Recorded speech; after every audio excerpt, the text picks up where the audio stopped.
আমাৰ বহুত অসুবিধা কাৰণে আমি তো একোৱে নাপাওঁ ইয়াত। সেইটো কাৰণে আমি যেতিয়া ভোট কৰি মাতি দিব চবক মানুহ লৈ যাব, ভোট দিয়াৰ পিছতে পিছপিনে সি জিতি গৈ তেতিয়া আমাক ঘূৰি নাচায়। কি সমস্যা মানে আমাৰ পানীৰ ব্যৱস্থাটো একদম মানে বহুত বেয়া হৈছে, আমাৰ ৰাস্তা পদূলিৰ বেয়া হৈছে, আৰু এয়া লাইন কাৰেণ্টটো আমাৰ ব্যৱস্থাটো বেলেগ হৈছে, ঘৰ দুৱাৰ ব্যৱস্থা বেলেগ হৈছে। সেইটো কাৰণে আমি এনেকাই আছো আৰু আমি গৰীব দুখীয়া মানুহ, গৰীব দুখীয়া লেখীয়া হৈ আছো।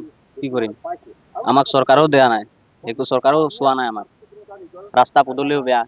যদি আমাৰ এইটো আমাৰ ল'ৰা ছোৱালী যদি বেমাৰ হৈ যায়, ইয়াৰ পৰা বকি ল'ব লাগে, চাইকেলত উঠাই ল'ব লাগিব। তেতিয়াহে এইফালে গাড়ী পাম, তেতিয়া আৰু গাড়ীত লৈ পেলাই আমি বোকাঘাট যাওঁ।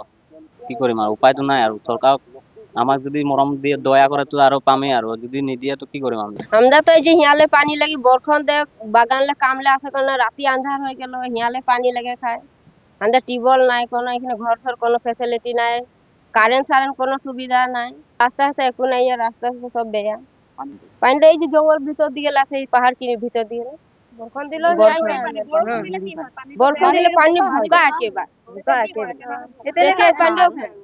বোকা পানি না খালে তো মরিয়ে যাবে। আর সৰু সৰু ল'ৰা ছোৱালীও লাগে না পানী। ইয়াৰ পৰাই ৰাতি আন্ধাৰতে আৰু লগত মতা মানুহ নহ'লে কেনেকৈ ল'ম ইমান জংঘল ভিতৰৰ পানী।